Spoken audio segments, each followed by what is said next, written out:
Good morning. Hi, my name is Alex Lin. I'm the technical product manager in Penguin Computing.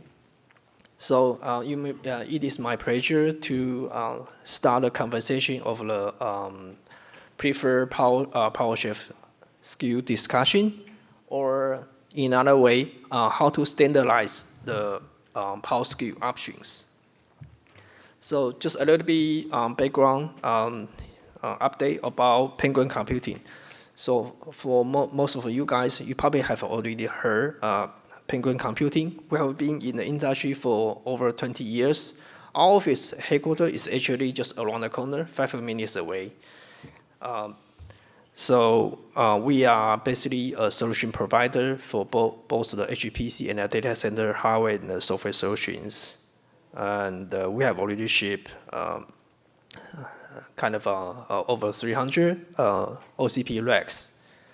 So those are the old information actually. So this is something new about Penguin. Some of you might already read about from the press release. About a month ago, Penguin Computing has been acquired by the Smart Global Holding, which is a Nasdaq public company.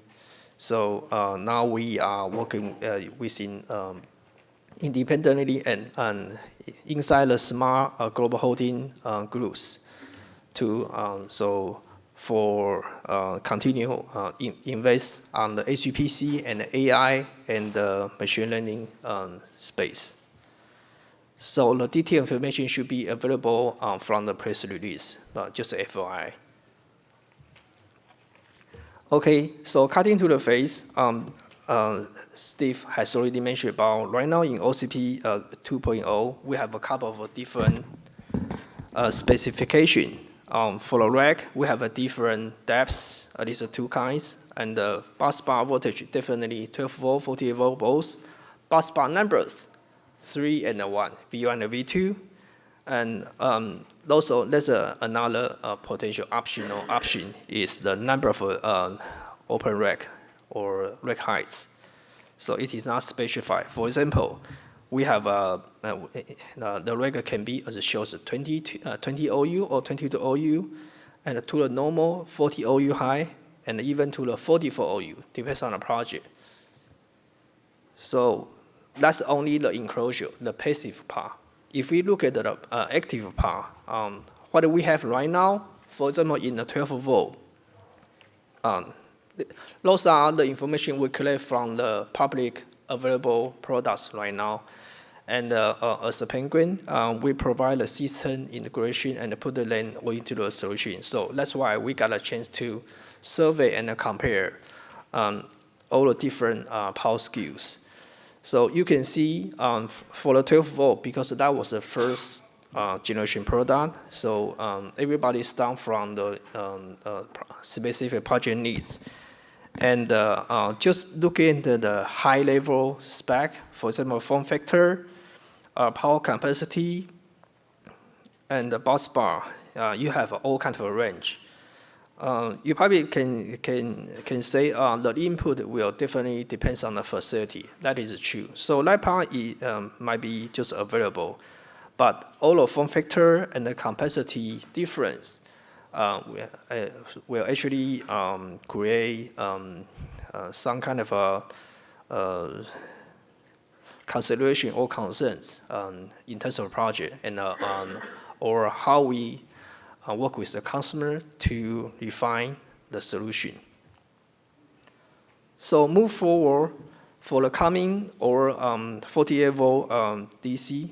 So the situation is got better right now. So for example, the form factor is more unified to just 1U and a 2U, and the capacity is also quite similar. So if you compare the 12 volt, back to so from what we have, if you want to do a very, very high capacity shelf, like what we did in couple HPC projects, you could stake a couple power shelves together inside the rack, on a paper value. But of course, then you need to consider what is the usable rack units and also how to do the unified management. So we are quite glad to see on the 48 volt, people got some consensus on unify those spec. So from our point of view, there are a couple design challenges so far, especially if we work with the end user. It is so for the end user we have is not only the hyperscale or cloud or just HPC. We are also facing to the normal enterprise customer. The number one concern or challenges we have is the compatibility. It's good to know that the community has already working toward to LiPAR, as Steve just mentioned earlier, like a PowerShell spec. But we definitely need more detail. For example, the voltage and the current ratings on the bus bar, on the PowerShells, and also at this point, it is kind of difficult to change or switch PowerShell across the manufacturers. We think the ideal situation for OCP rack and power should be just like picking the PDU, AC PDU on EIA racks. If we can actually do that, it can largely mitigate the concern for the end user to accept OCP. And so for some details for the design, the other example is the ball pattern of some PowerShells. It is kind of offset about 0.5 OU. So it will actually occupy an additional rack space. For us, for Penguin, any rack space is quite valuable. So that's why we look into those details. The second design challenge to us will be the solution for the high capacity and the high density design. So as mentioned earlier, right now we can stake multiple PowerShells together. But if the customer wants redundancy for their variable investment, they say AC redundancy, which can provide the 100% redundancy other than the BBU, then we will need a 4 or even more power cores to the rack. That creates another layer of complexity of cable management. So also single IP management is another design concern to manage all the different PowerShells in one rack from one IP address. Then of course to Penguin, we have been using the V1 design, the 3 bus bar for the whole time because of our design and requirement. Okay. So it is our wish list so far.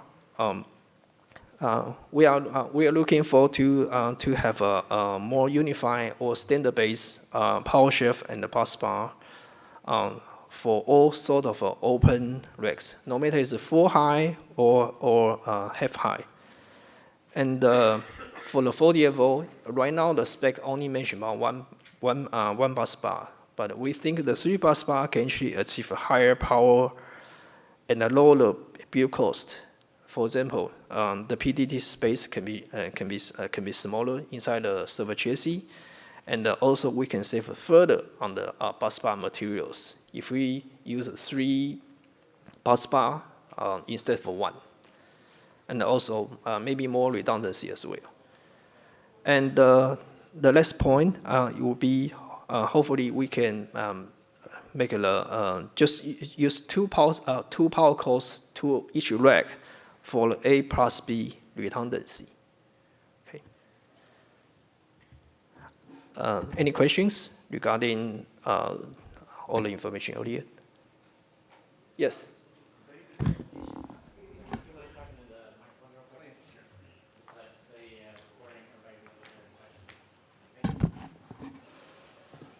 Hi, Alex. Harry Soin from Artisan.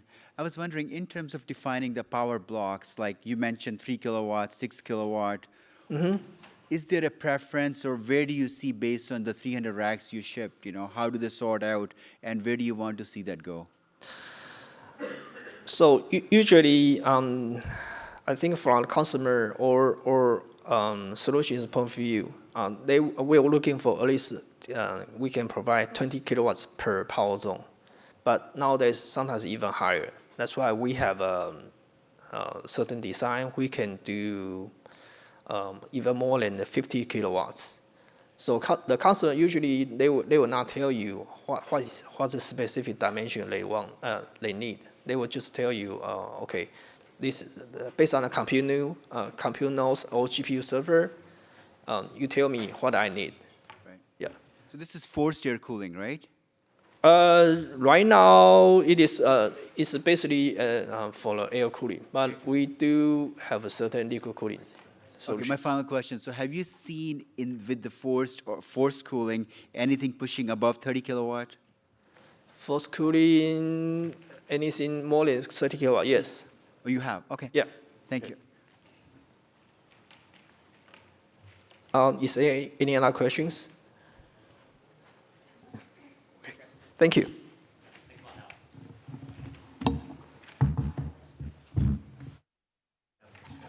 Yeah, yeah.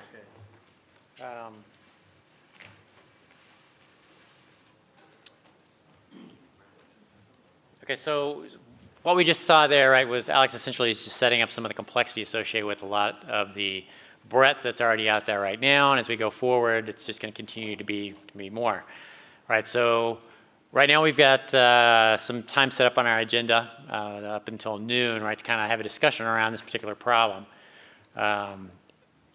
So what we would like to do, right, kind of the end goal for this, right, would be to identify different SKUs, right, that would support different customer needs, and then kind of go through and kind of define the power level, right, that would be optimal for that particular customer set and how many bus bars that particular customer would need. So Yep. this is not a requirement. This is a guideline. Exactly, right. And so the the guideline would be used by the supply channel to look at what SKUs that they would stock. Exactly. Potentially. Yep. Okay. And ideally, right, longer term, right, is you would also have IT gear makers, right, that would hopefully try and target one of these power levels, right, as opposed to making something that's 2 kilowatts more than a particular power level as well, right? So once we get them out there, right, hopefully we can start getting the community kind of coalesce around these particular design points. But yeah, to your point, right, there's no, this wouldn't be a requirement, it's just a suggestion from the community to kind of focus in these areas. And then one of the questions that I often get is the difference between a single bus bar and a 3 bus bar configuration. And it was pointed out that at some point, in terms of power distribution, a 3 bus bar option, has some better efficiency. So the idea is that that would become a potential recommendation on when we make that transition. Yeah, exactly. Or if we make that transition. Yeah, you would think as you went to kind of the higher power levels, you're naturally going to want that 3 bus bar solution as opposed to the single, just because the power density gets to be so high. So that certainly makes sense. So where'd our presenter go to? Alex? Yeah. So just a question, Alex. There was a question about air cooling and rack power. Is there a maximum power that you've seen in your racks? You mean for our design? Yeah. So I mean, kind of what's the upper limit? If you take cooling out of the equation, what is the kind of maximum power capacity that you've built out? Yeah, so that is a good point. Right now, in our particular configuration, if we want to maximize the power capacity over the rack. Let's say we have a 220 kilowatts power shelf in the rack. If we need to maximize out, then in our current solution, we have to use liquid cooling to use the most high-end CPU and cool down the GPU servers. Yeah. Right, so with liquid, what? With the liquid cooling, yes. Yeah, so with liquid cooling, what's your total power capacity? We can do a little bit more than 50, so it'll be 52 kilowatts per rack. And is that constrained by the power delivery? Yes, it is. So basically constrained by the current power shelf and also the distribution code. Yeah. Okay. So I'm asking the question because I've also heard, in the industry that rack power can actually hit about 75 kW in certain cases. So For air cooled? no, Or just for total rack power, Yeah. regardless of cooling. So in terms of the power shelf, that may be an upper limit, upper bound. This is a 75 kilowatt figure of merit. Yeah, I know that if you get into immersion though, there's up over 100. Oh yeah. So it's just a matter of, we should probably target some of the stuff that we know about to begin with, and maybe worry about the immersion stuff later, because that's going to be that'll be a whole nother level. Right. So in terms of the scope of this discussion, you're limiting it to open rack configurations. Yeah, I think that's probably a good place to start, and then Okay. we can always fill those out later, right? Once we get down that path, I think that would be as we get some of those immersion solutions developed, the same kind of thing is going to come up, right? We're going to want to match the cooling capability of the immersion solution to power solutions, and bus bar is capable of supporting that in the bath, right? So I think for this purposes, we should probably kind of limit it to just that. In terms So of scope. thank you, Alex, for sharing your configurations and experience. Is there anyone else that has experience that they'd like to share, or recommendations? I'll give it to Rob here. Yeah, just, this is a great workshop discussion type of topic. Hope so. But we always like to look at things from where are those break points from a cost perspective, right? So you get the maximum capacity. So you can look at it from the AC input side, right? What are your common circuits, and what that kW breakpoint is. And then maybe on the bus bar side, there might be some break points in a particular size. When would you really want to go from 12 volts to 48 volts? And that would be a great thing to just document and see where stuff overlaps, and see if we can start categorizing those sizes of PSUs and bus bars and total rack power and all that stuff. Yeah, exactly. Exactly. So, do you have some particular configurations that you think we should start with? From stuff that we've looked at, and this, not talking the super high performance computing, 50 kW per rack type of stuff, but 8 from a pretty easy to power and cool perspective, 8 to 15 kW is sort of a sweet spot from a cost perspective, is what we found. You can feed that with 32 amp three-phase circuit on the European side, and or 208, 40 amp, I think, for if you're in the U.S. And then I think from the 32 amp in Europe, is that a 40 amp circuit derated to 32? Yeah, they use fully rated circuits, so it's 32 amp fully rated. Okay. Yeah, they don't have the 80% thing. Okay. It's really quite nice. Yeah, and so that that gives you up to 20, which is great, and a super common circuit, pretty inexpensive, and all that stuff.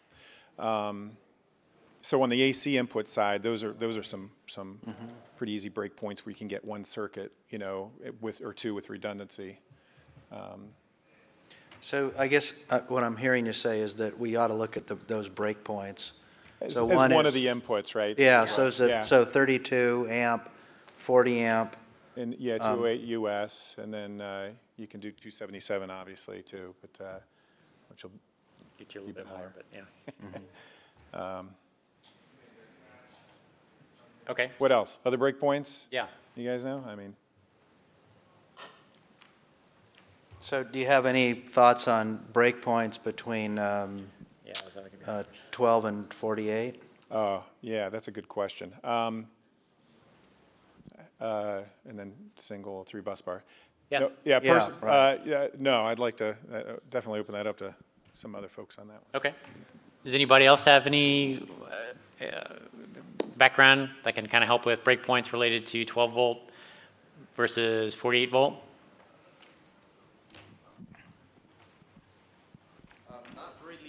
Not really on the output, but I'm kind of just wondering about is inrush current a breakpoint for, when you're talking about a 32 amp circuit, then you have a bunch of power modules in your power supply.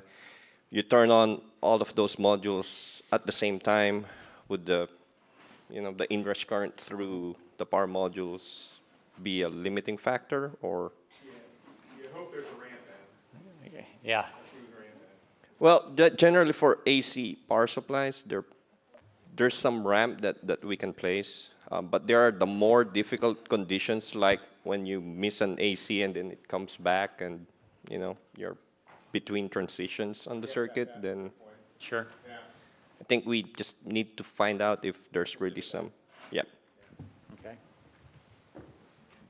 So you're proposing like an. Yeah, Oh. inrush considerations. Yeah. There we go. Anybody else with experience they want to share?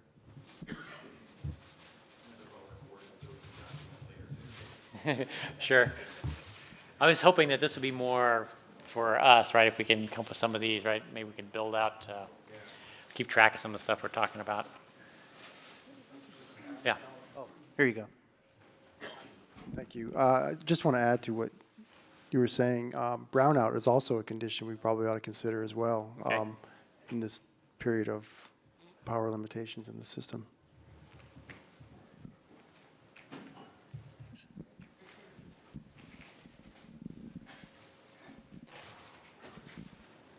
So Rob, what about like power level? You said 20 is kind of a logical break. Is there a level below that that's also a good logical break related to circuits, or maybe? Well, if you wanted to achieve, like, the 208 circuit is like 14.4, I think. Yeah.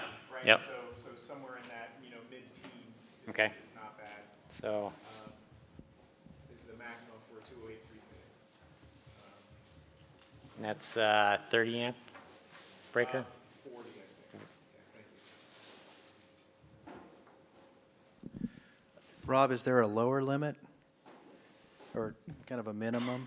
Or is there, installations where, the power density or cooling capacity is, never gets above, let's say, 4 kW. So you wouldn't want to, over provision, a rack going into that type of data center.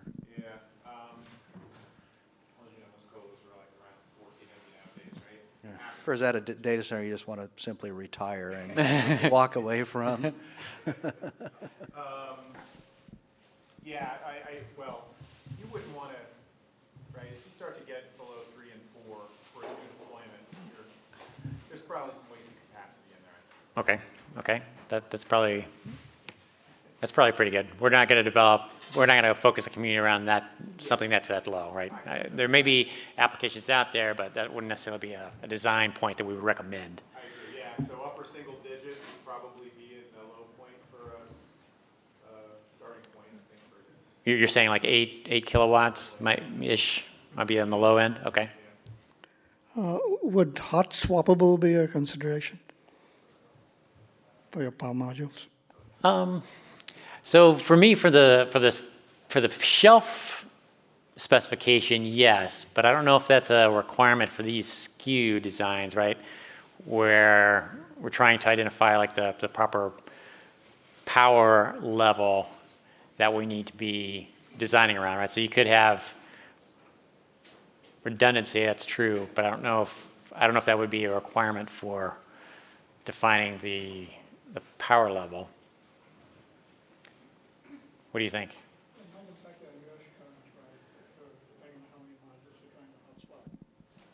Okay, okay. So that would go, I guess that would go into the inrush. Okay. So this would, so then,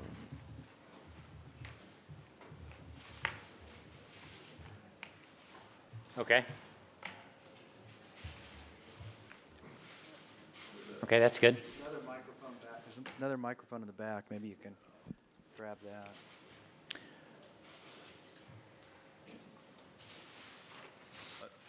Not that I know anything about this, but what about AC redundancy?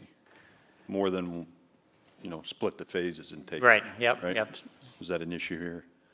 I don't know. So I guess that might be a question for some of the, I guess some of the power shelf designers, right? Would if there's an A/B requirement, or say the way the phases are broken out, help identify the target product for power shelf and bus bar?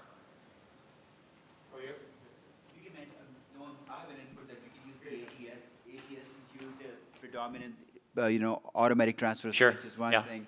And then the new thing we are looking at is the dynamic control of the ADSs, so you can turn the PSUs on and off using Redfish and the others, so that you can balance the power on the go, because the loads, especially with GPUs and all the multiple powers, the things are very dynamic. And Yes, I think that's a very good dynamic. question, yeah.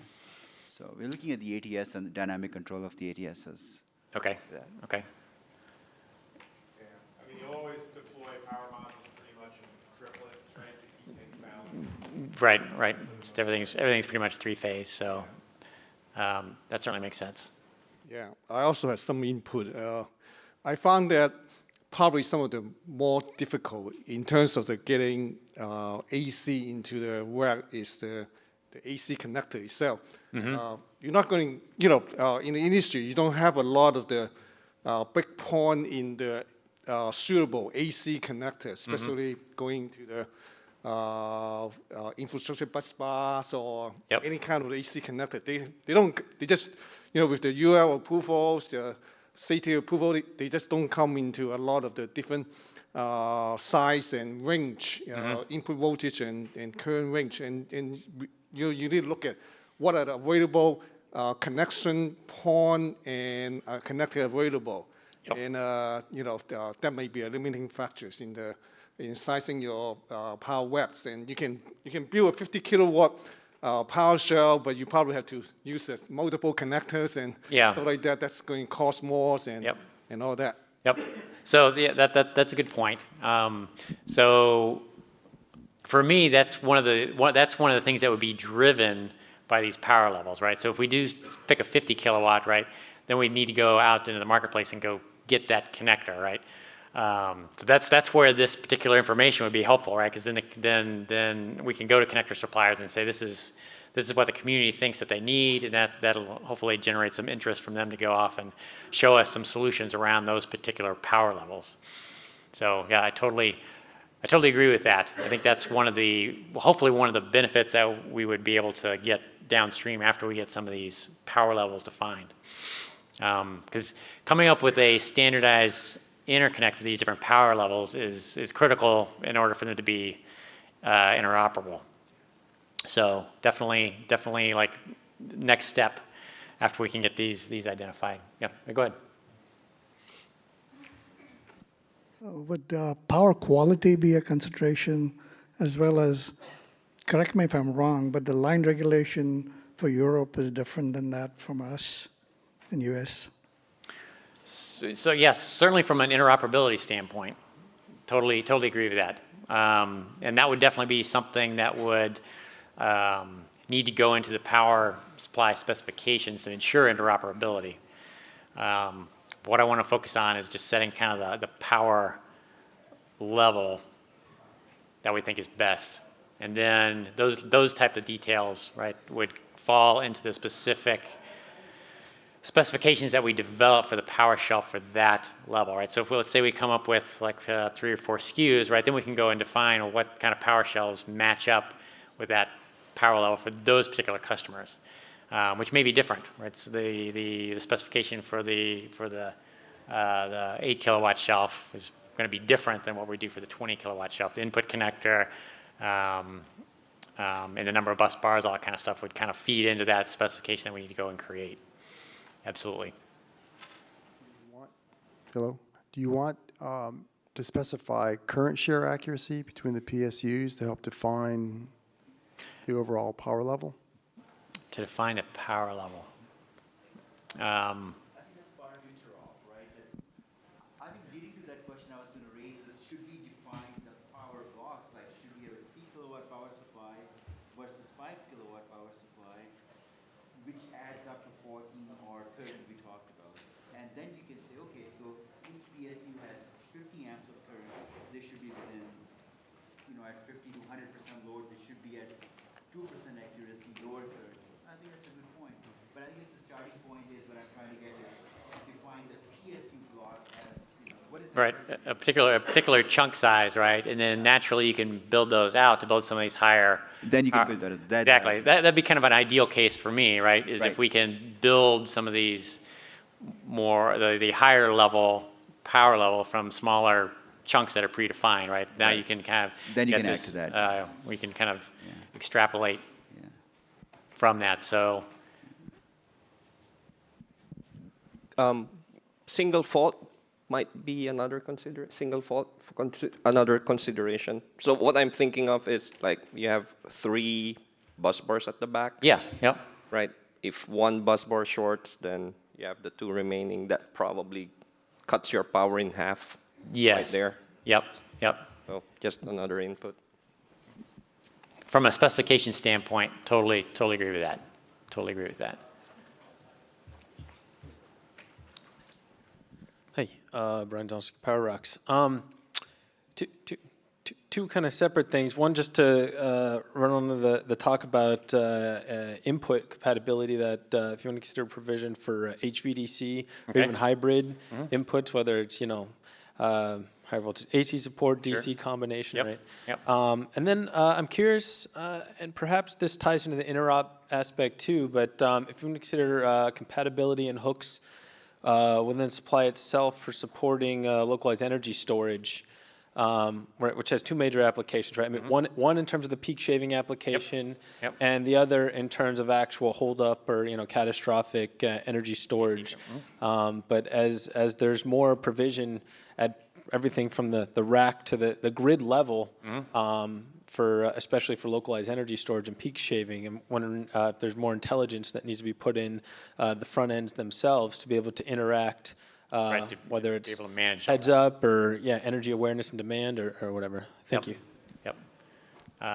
So that's one of the topics that I know the Redfish guys have been working on, as well as defining that as well, right? To make sure that the energy storage is that profile is set up correctly, right? So instead of it setting up as a battery, it's set up as just energy storage, right? So it's a lot more generic and can apply to all kinds of different storage capabilities inside the rack, to make sure that the protocol is communicating with it properly and more at a higher level instead of just the inputs and outputs you might need from something that's specific to a battery. It's more of a broader definition of what that means. So absolutely. So from an interoperability standpoint, I totally agree with that. And I think that we're kind of heading down that path already. So we've got, I guess, these 3 levels up here. Is there another level that we need to look at? I would think probably more along somewhere around 30 or 35 kilowatts is probably also another logical design point. So Alex, you had mentioned, is he still here? Oh, there you are. So you had mentioned you've got some applications at that level. Is there another logical break based on, I guess it could be on anything, right? Where's that next logical break be? I just wanted to ask. Oh, hang on a second. I'm asking Alex real Sorry. quick. Oh, but yeah, go ahead. So, I mean, Is there a break? Is it a breaker? What sets that limit? yeah, the around breaker limit is actually more dependent on a project. So normally, if we go look at the loss number, the 20 kilowatts is, I think is fine. It's good for the normal condition, and usually we'll see something about maybe from around, I would say around 48. Yeah, usually it Okay. is about 208, or we also use the 277 volts. Okay. A lot. Okay. Yeah, but it is also associated with the power shelf design in our experience. Okay. All right. So that's you're choosing that power level because you happen to have a power shelf that's available at that level. Right. So in other words, we don't really have a preference on a breaker. So we usually work with our power vendor partners about the base design. Okay. Okay. You want? I was just curious, is it helpful to work backwards from the amount of power that you could dissipate in a rack, and then using the efficiency of what we see in power supplies to calculate per 1 RU, how much power can you theoretically at the maximum limit, and that would probably be another useful data point, right? Maybe from the at the high end level.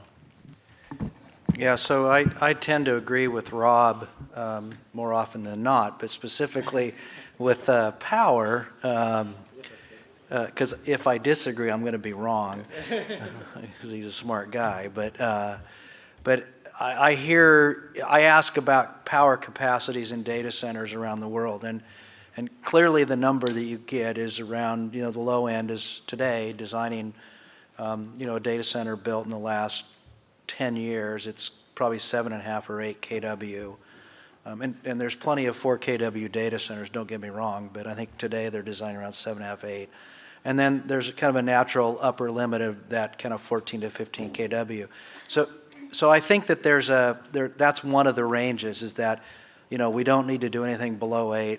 We probably can, boundary it between 8 and 15, or 8 and 14.4.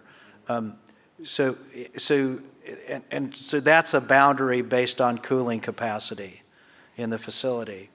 If you start to look at air cooling, there's a lot of examples where you can get a 40 or 50 kW rack that's still air cooled. So there's probably above 50K. Don't know if that's possible. At 40K, I think there's plenty of examples of that. So there's probably another upper limit there at that kind of 40 to 50K range. Almost a theoretical maximum for Potentially, yeah. air cooled. So, future-proof, though.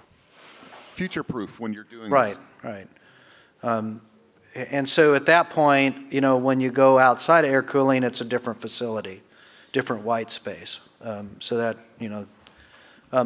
within the 8 to 14K range, would you use the same power shelf or same rectifiers, or would you cost optimize and have an 8 kilowatt shelf and then a 14 kilowatt, or would you just have a 14 kilowatt and you just strand power and when you go into an 8 kilowatt facility?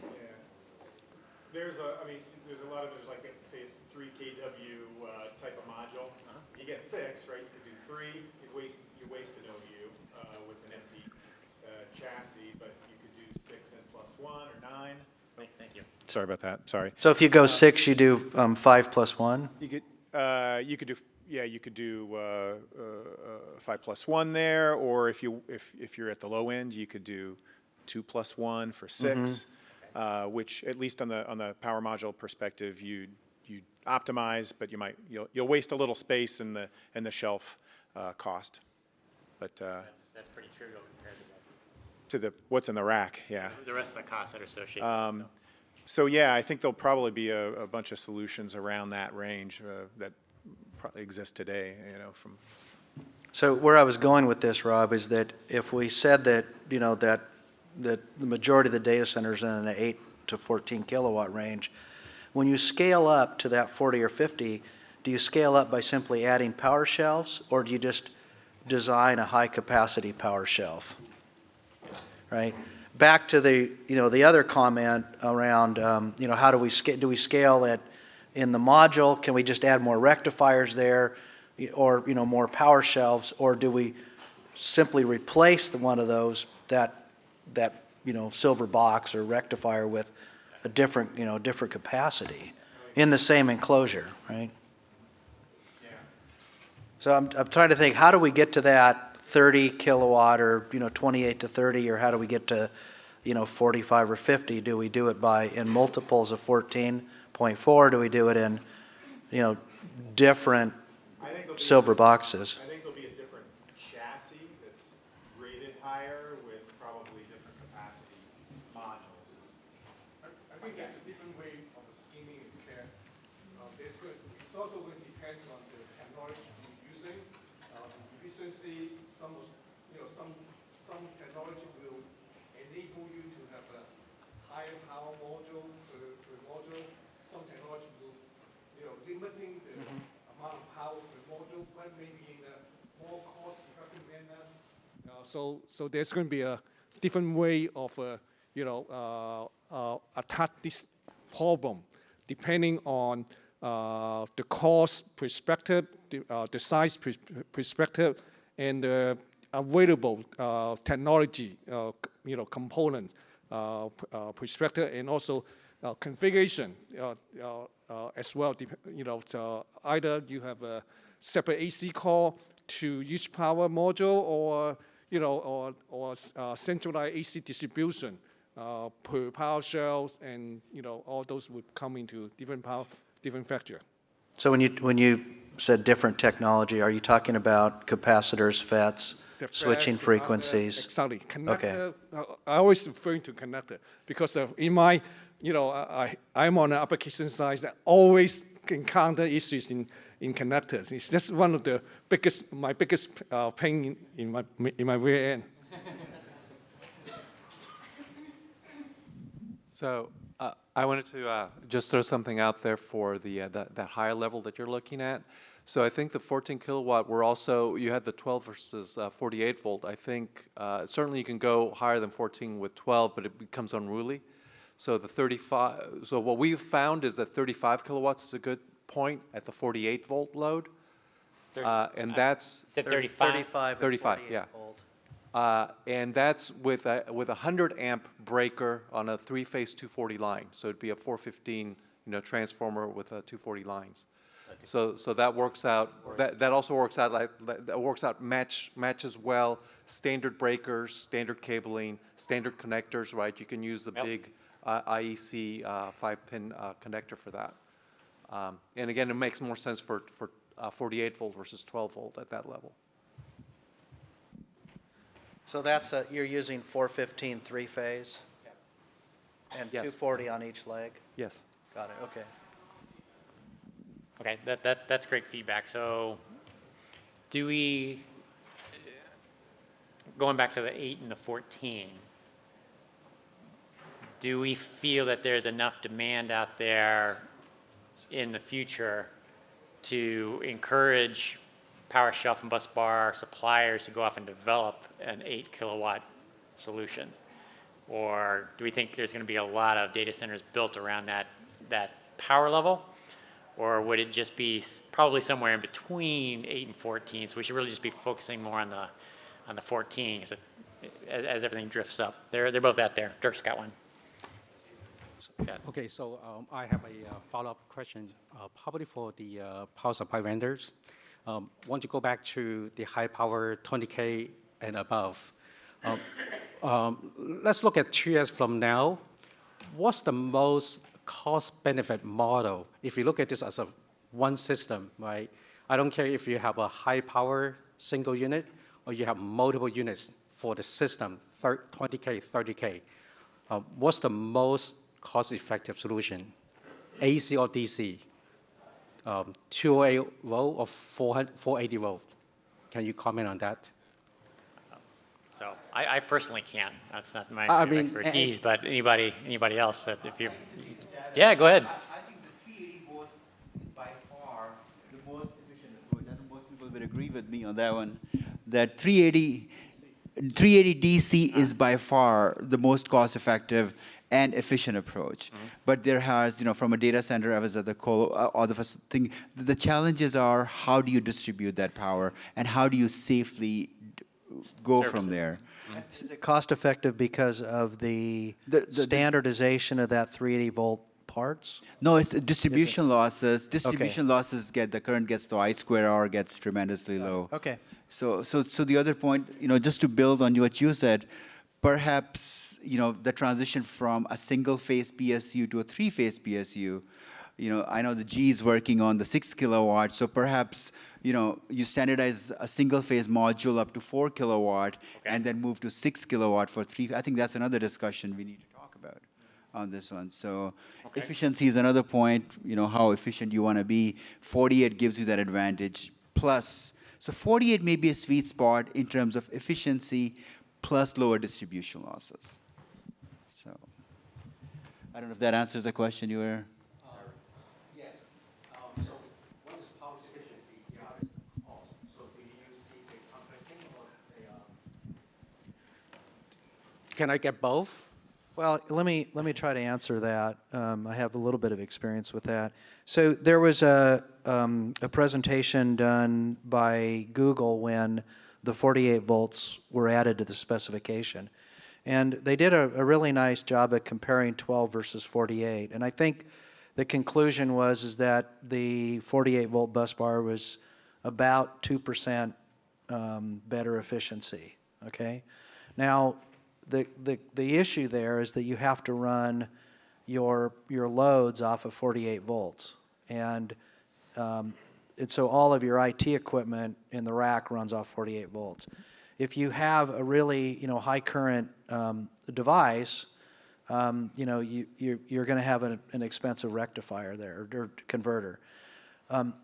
On your typical IT equipment, we have a bunch of 12 volt converters are running on the 12 volt rail to a point of load. The parts that you use there are 20 volt tolerant parts, so they're inexpensive capacitors and FETs and so on, and so it's relatively inexpensive. If you go to 48 volt and you're a board designer, now you have to jump to like a 70 volt tolerant, and that's not it doesn't double the price. I mean, it's like a 10x cost hit, and my data is very old. It's been a long time since I did board design, but that's the trade-off. And so you're basically saving 2% at rack efficiency, but you're forcing your board costs up. And if you're a really high volume consumer of your server board, that may not make a difference, right? Because of scale. If you're not buying in mass quantities, buying 70 volt tolerant capacitors can become a BOM cost issue. So at the last summit, though, both WeWin and Google showed that even with 12 volt loads, the 48 volt distribution was essentially the same or slightly better, even without having to go straight to 48 volt point of load. So you could have the traditional 12 volt point of load with essentially a 48 to 12 volt. That extra step was less loss than the I squared R losses on the 12 volt bus bar. Does that make sense? Yeah, that does. Okay, so both of them independently they arrived at that same conclusion from two different areas. So that's good. So we solved the cost problem on the IT equipment. Yeah, you're not potentially getting all of the benefits, right? So, All right, okay. So I want to answer your question. Okay. Steve posed the question, do we spec out an 8 kilowatt power shelf? And I'll share some observations. So, OpenRack was a Facebook design, and, it went into their data centers designed for, 14 or 15 kilowatt cooling capacity. And so as OpenRack, was adopted by other suppliers, we've kind of gone from just a couple of hyperscale large, cloud providers to kind of more of the mass market. And when you go into the mass market, you're putting equipment into colo facilities. And those colo facilities, I think more times than not, are in that kind of 7 to 8 kilowatt range. So as the market changes, we're going to see more demand for 8 kilowatt racks. And as we grow in Europe, you see a lot more colos than you see privately owned data centers. That's the case in other regions of the world, Asia specifically. So I do think that the demand is shifting. Okay. Because we're seeing more potential adoption by customers that utilize Use the colo. colos. Okay, all right. That makes a lot of sense. So it was optimistic to think we were going to get to a final answer today. So that's fine. But is this a topic of discussion that there's enough interest from community members such as yourselves to go and continue to work on this in our monthly meetings? Right? Is this a big enough interest that we want to continue working on this? If so, I can start putting it on the agenda as we go forward, try and identify some of these levels. So, okay, all right. Then, that would require you guys to attend the call. yes, that's why I'm asking. Okay, then we'll start with that and see if we can get enough of a quorum to kind of to drive that to something that makes sense for everybody. So that being said, it's time to break for lunch. So can y'all hear me? There we go. So the way we're going to do it, we're going to take a 10-minute break. So if everybody can come back by 12:20. But there's food in the back. There's 2 rows, so you can get it from either side. Thank you to Delta for hosting us. Obviously, they've done a phenomenal job, not only with the facility, but the hospitality and all the food and beverage. So if you could come back by 12:20, we will eat in here. And then there's going to be a brief presentation from Delta. So we've got some information more to come while we eat, but lots of collaboration. So thank you guys for coming.